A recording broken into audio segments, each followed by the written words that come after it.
Hi friends, I'm so excited to be doing this cute little kitten today. I've already taped down my paper, as you can see. I have a light sketch there, and I've prepped all my tools, getting this background in.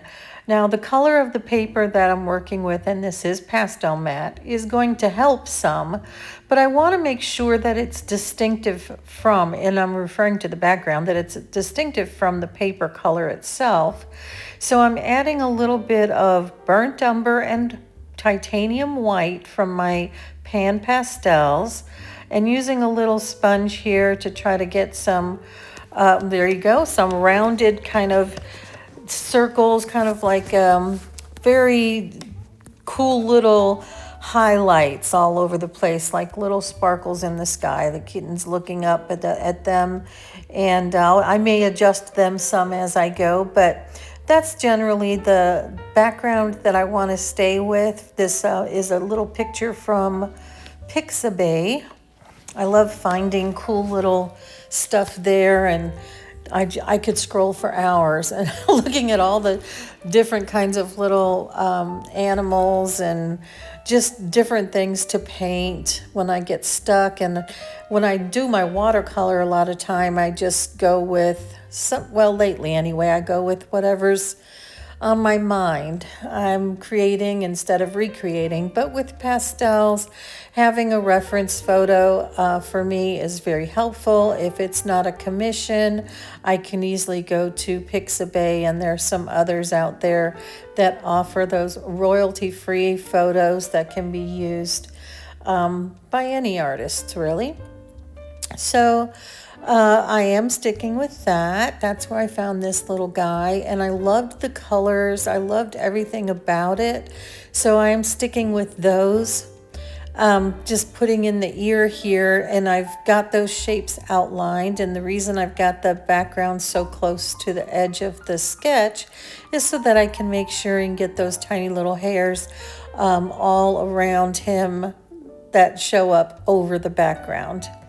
So just kind of mapped out the areas that are darker and lighter, and going in with my, that's a Faber-Castel, to just kind of get those details in a little bit. Now with this one, I didn't do the normal process that I usually take, which is to lay down a full underpainting. Instead, because I had this background all around it, I'm taking one section at a time, and you'll see that I've got my hand resting on a piece of sheer paper that's called glassine. Now that does come with the Pastelmat. If you buy that in a pad, then the glassine is included with each sheet to protect those pages within the pad itself. So I am using that so that I can have my hand resting on the paper while I'm working on these little details without disturbing what's actually on the background that I've already painted or drawn. It always amazes me sometimes. It always isn't it funny? I mean, some days you just can't talk. I think today's one of those days. It's been a busy day. It's been an eventful day. All the things going on in the world is just so much stuff to try to process, and so it was a very good day for me to be out in the studio. But now that I'm going through and trying to make sure I've got this in a reasonable length for you, but allowing you to see the process while it's sped up. It's very relaxing while I'm doing it, but the recording part of this and making sure that I help you understand what's taking place sometimes requires a lot of talking that my brain can't seem to keep up with. So I'm going to do my best, and I apologize if I'm rambling. But right now, as you can see, because I have this sketch, I'm going in with some of these darker colors. And I started with that ear because I want to work my way down. Being right-handed, I want to continue down so that glassine I'm resting on will come down with me as I work through each of these areas. From the reference photo, you can see the dark rims around his eyes and the dark striping that he has here and there. So I am making sure that I get those in, and then bringing in some of the other colors of his fur. Such a cute little guy. He has a lot of character in his coloration. The little bit of orange on his nose, for example, be going in and making sure we capture that. So the process really does involve taking that time to figure out what colors you have to work with and what you think is going to work best. Every once in a while, I'll have to reach back into my tins to see if I have a color that will do better than the one that I'm using. And you'll see I don't know if I have that on video, but where I did that with the eyes. But otherwise, just pretty much laying in some of the fur color that's the darker areas, and then I'll go over that with the lighter pencil to get the lighter hair sections in there, so kind of get that contrast going. Very short strokes, especially where the hair is particularly short.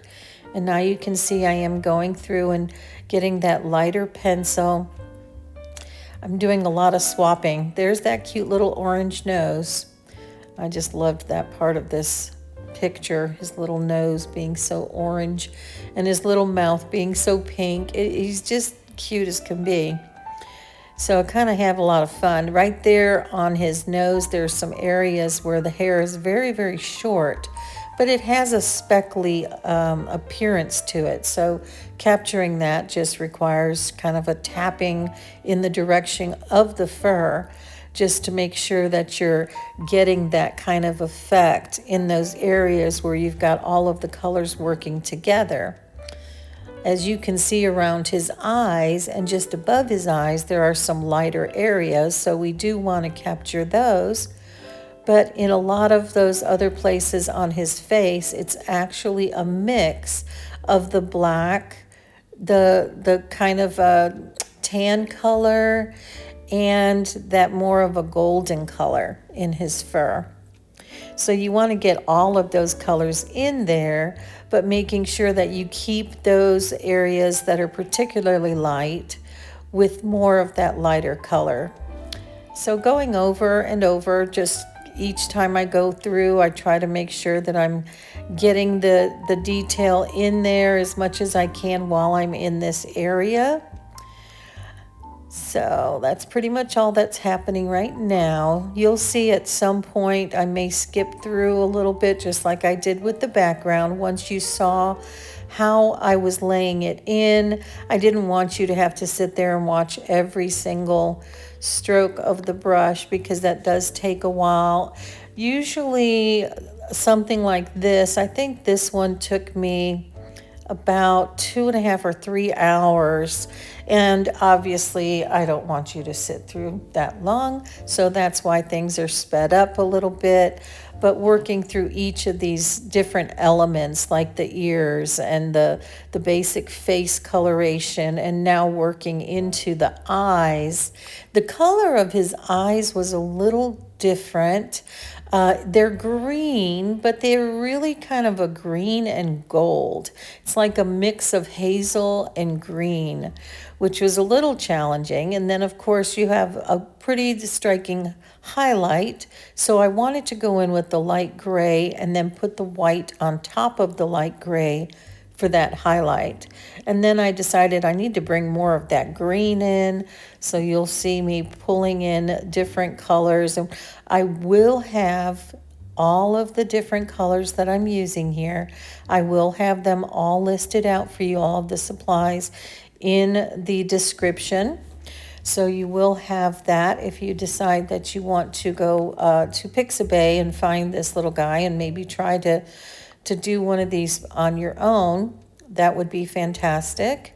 But otherwise, you'll see the colors that I've got laid over on the right. And then, of course, I'm always relying on my blending stumps.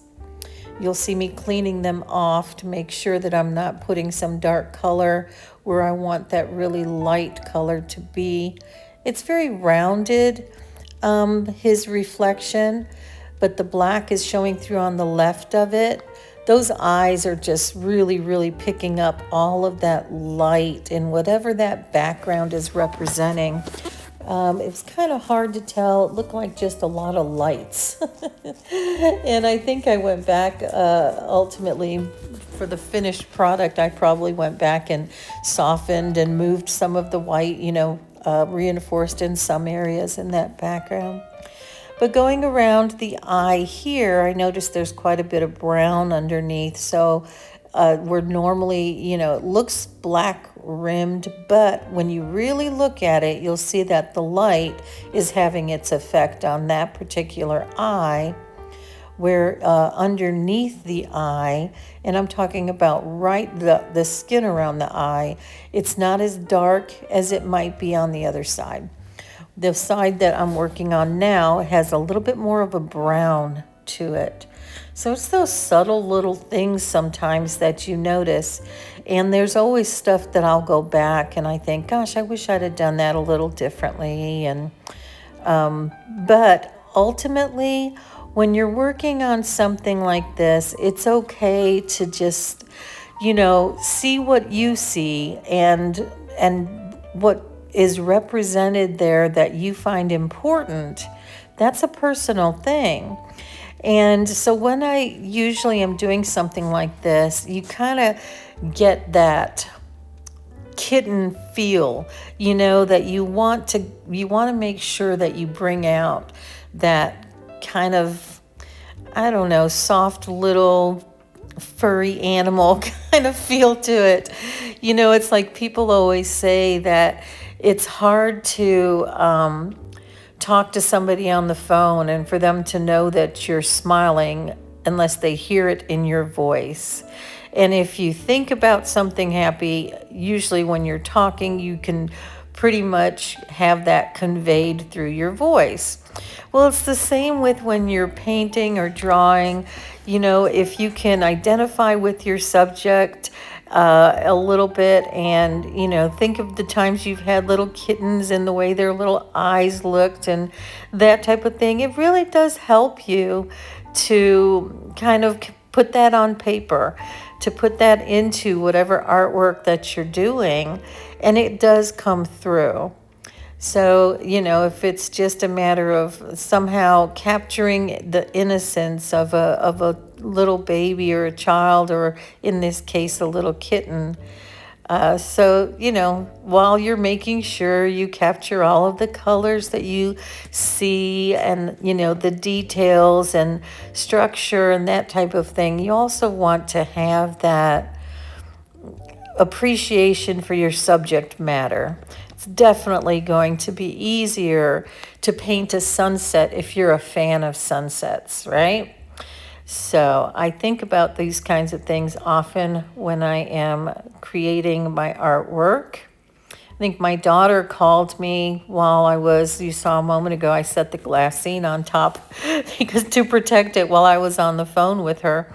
And just taking that few minutes, in between to spend time with a family member or a pet or whatever, and then coming back and continuing on with your work. It just kind of, if it was a good phone call, then it makes it a little bit easier to have that kind of an attitude of about what you're doing and how you're feeling. So, and it all does come across. It's the difference between making really hard lines versus soft lines. And, if you're feeling stressed, you might, be working on something that's real calm and peaceful and having a hard time doing it because you are stressed. So if you let the artwork work on you, you can take your subject matter and just kind of really sink yourself into that. And like I said, if it's a sunset or a flower, feel that joy of the flower or whatever it is that you're creating.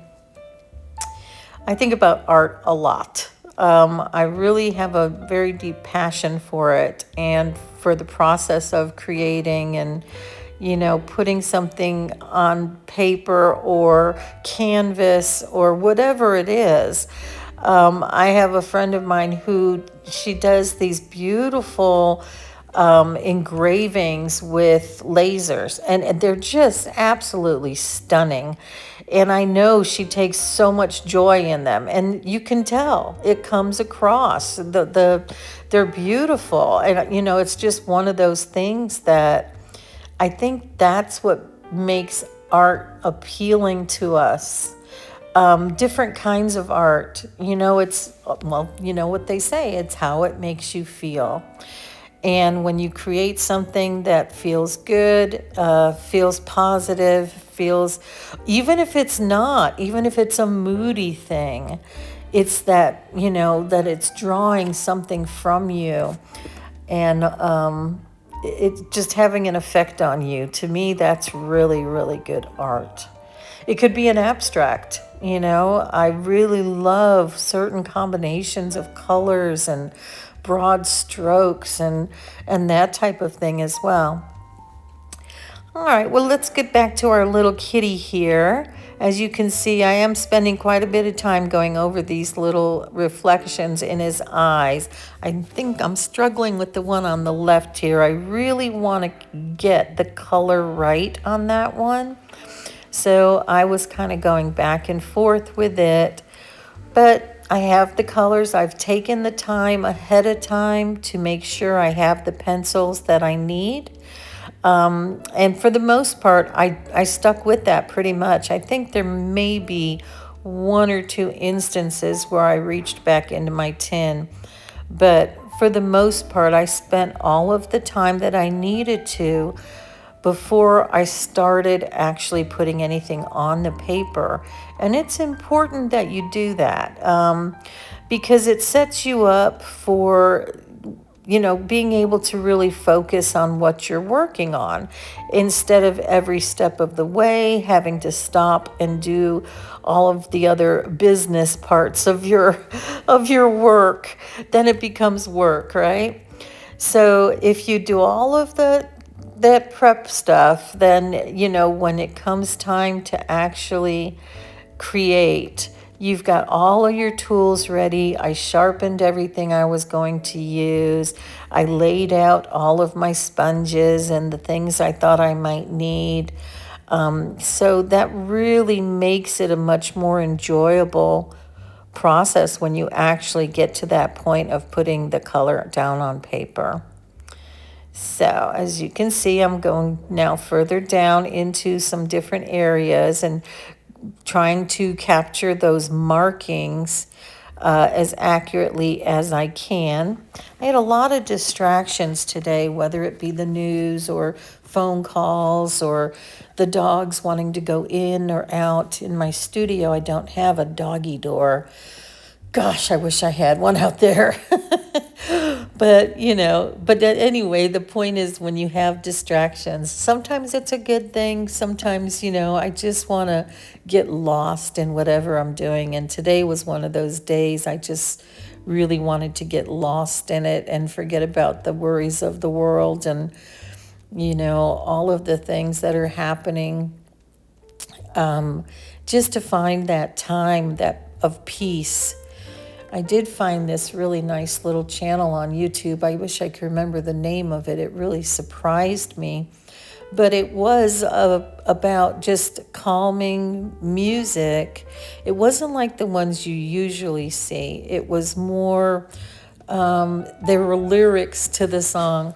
And it was a woman sitting on a porch, her legs up on the railing. She's had a cup of coffee, and it was just the whole environment was just perfect for me at the time. So I turned that on and just kind of let that music has that soothing, power.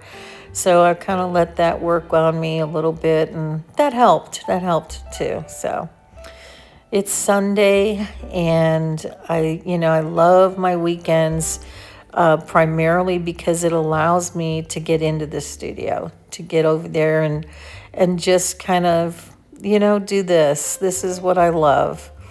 So you can see around the ear there, the hair's a little bit different on the left-hand side. And you can see where he's got the darker almost going up into the ear. And then, there's pink, the actual skin underneath the hair has more of a pinkish purplish color to it. So I wanted to make sure and get that in there. I'll probably adjust a little bit here and there, but softening, blending, while I'm trying to get those markings in. Just remember, if you're doing that you want to also, even if it's with your finger, just make sure to blend that, all of those, so you don't have these real hard edges. And that's something usually what I'll do too is, as I'm working, and I would recommend this, when you do have these breaks, take your phone or, whatever, and just kind of snap a picture so you can see where you are and adjust if you need to adjust. I do that so often. And a lot of times when I'm preparing a video for you, I will I keep looking at it, try to look at it through a lens, to see what I'm missing. And sometimes I think, okay, I'm good. And then maybe 2 hours later, I'll walk past my work and I'll be like, how did I miss that?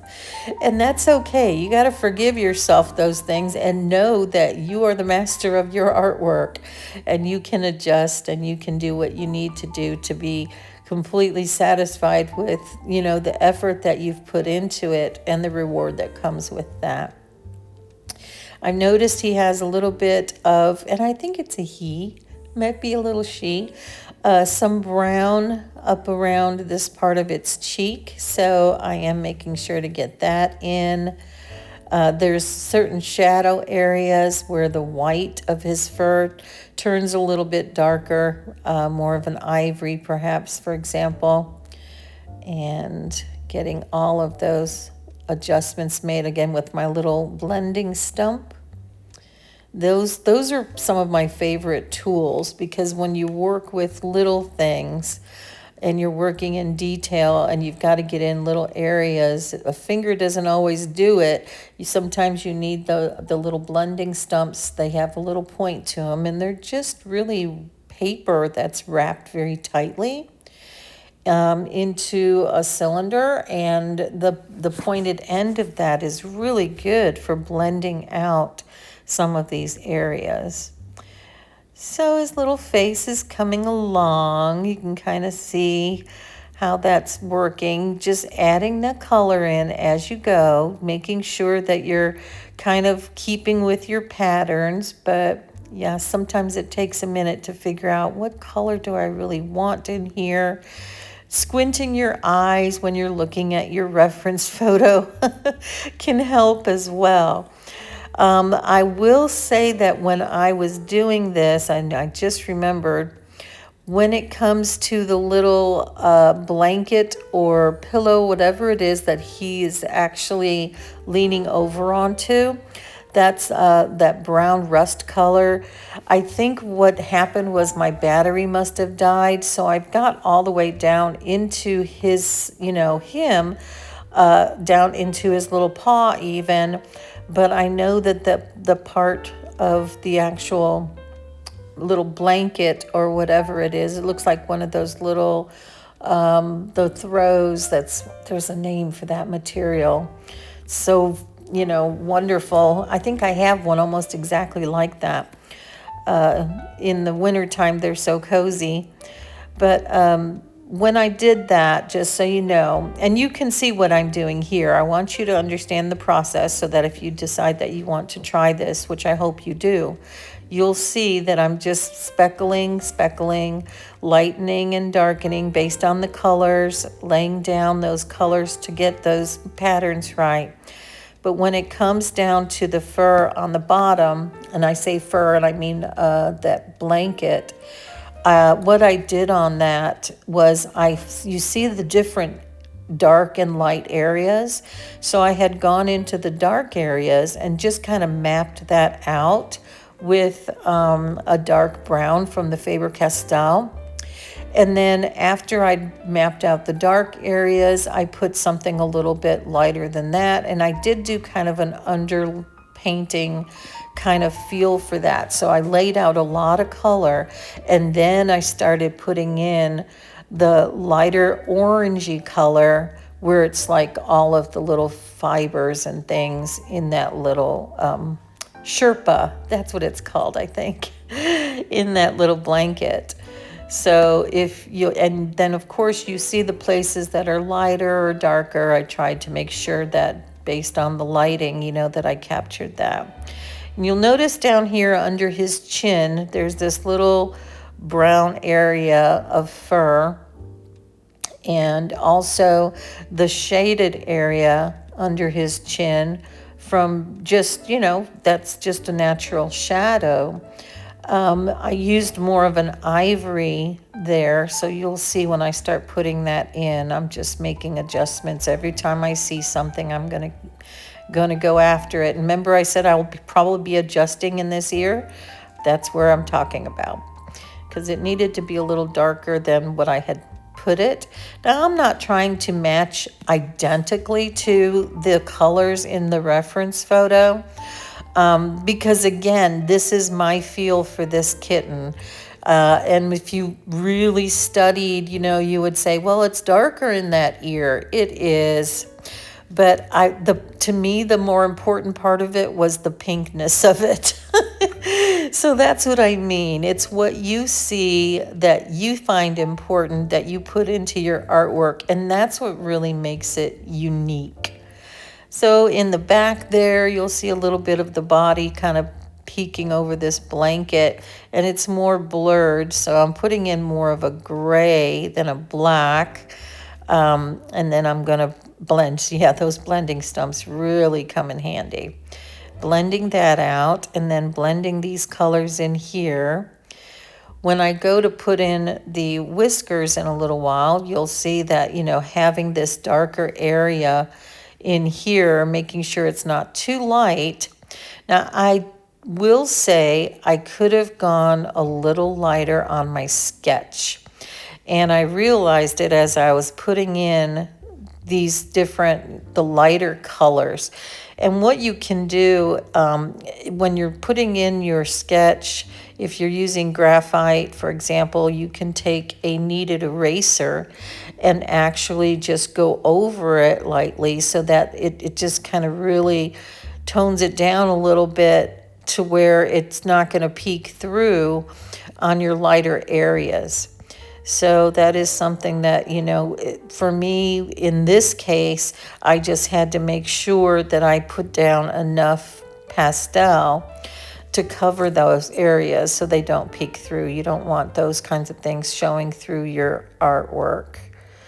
So really struggled with this chin because it's darker fur, but it's also, it's shaded. It's got white hairs on his little, from his little mouth. This is the ivory I'm coming in with underneath here. And then I will add the white to the next section where it's more in the light. And you can see that from the reference photo. So that's what you're doing if you want to recreate something like this, you want to try your hand at, a little pet portrait, if you're new at pastels, or even if you're not and you decide you want to create something like this. Remember, it's a personal journey. There's nobody's going to be judging, hopefully, judging me or you when we're working on our projects, you don't have to worry about, you know, the reference photo isn't going to be hopefully hanging right next to your final product. So it's, again, it's something really personal. It's what you saw. It's what you enjoyed about the photograph that you're trying to convey. And that's the most important thing. I really, really, really love to emphasize the point that art shouldn't be stressful. It should be a way of alleviating stress, not creating it. So just remember that when you're doing your own process and you're going to, you know, creating your own artwork, that be you. Let it be you.